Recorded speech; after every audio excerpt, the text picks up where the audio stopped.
Hello everyone, welcome to the class. So today we will discuss about some 10 important questions on international agreements. So international agreements से related कुछ 10 आज MCQs हम पढ़ने वाले हैं और करने वाले हैं. So जल्दी से start करते हैं सेशन को ज़्यादा टाइम वेस्ट ना करते हुए. तो पहला क्वेश्चन आप सभी के सामने स्क्रीन पे है. Convention on the biodiversity was signed during Montreal protocol, earth summit, Rio de Janeiro, Kyoto protocol और human environment conference. So convention on biodiversity आपका कब साइन हुआ था, किस पर्टिकुलर ड्यूरेशन में हुआ था? सो answer will B earth summit at the Rio de Janeiro 1992.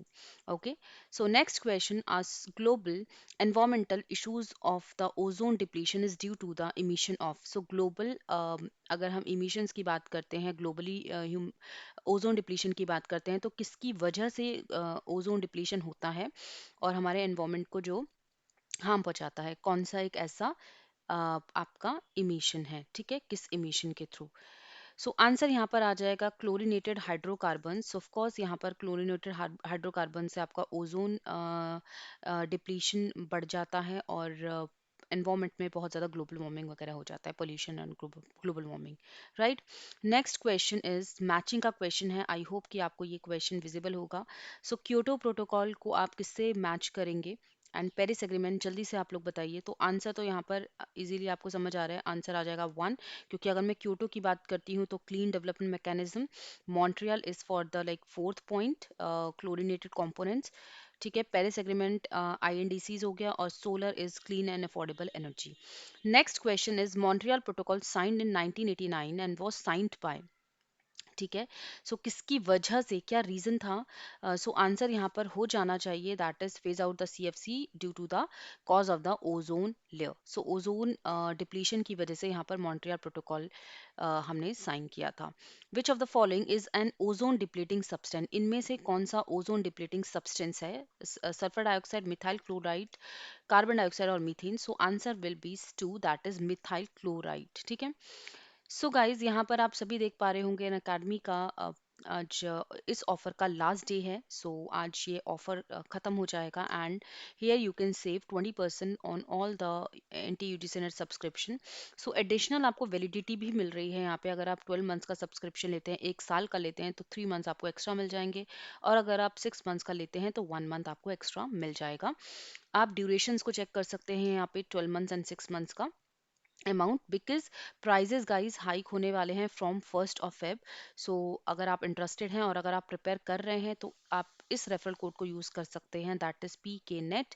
PK net को यूज़ करके आप यहाँ पे 20% सेव कर सकते हैं. 20% का यहाँ पर आपको ऑफ मिल जाएगा और साथ ही साथ एडिशनल वैलिडिटी भी मिल रही है.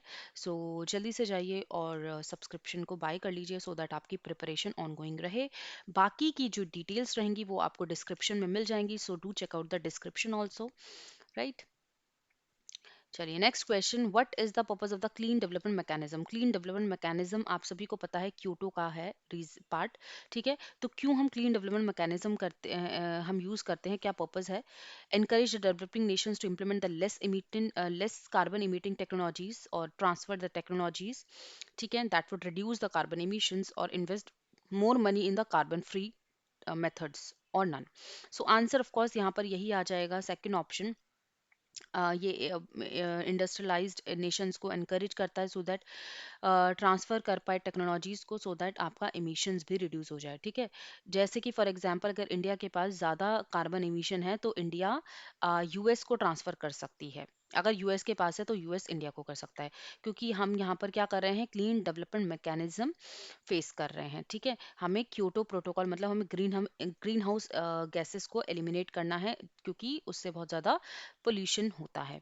विच of the international day for the preservation of the ozone observe? So ozone day हम कब सेलिब्रेट करते हैं? तो ऑफकोर्स ये तो सभी को पता होगा, 16 September. सो यहाँ पर आंसर आपका हो जाएगा. एट्थ क्वेश्चन आई होप आप सभी को यहाँ पे विजिबल होगा.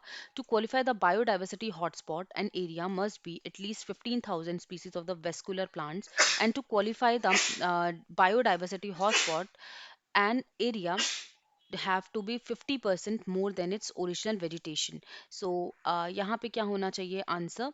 आंसर विल बी दोनों ही इनकरेक्ट हैं, ठीक है। Second option is a right answer, क्योंकि देखो 15,000 स्पीसीज को हम यहाँ पर वैलिडेट करते हैं एज वेल एज 70% होता है, ठीक है। तो 50% ना होते हुए 70% करते हैं और यहाँ पर 15,000 रहेगा, सॉरी 1500 रहेगा, ठीक है।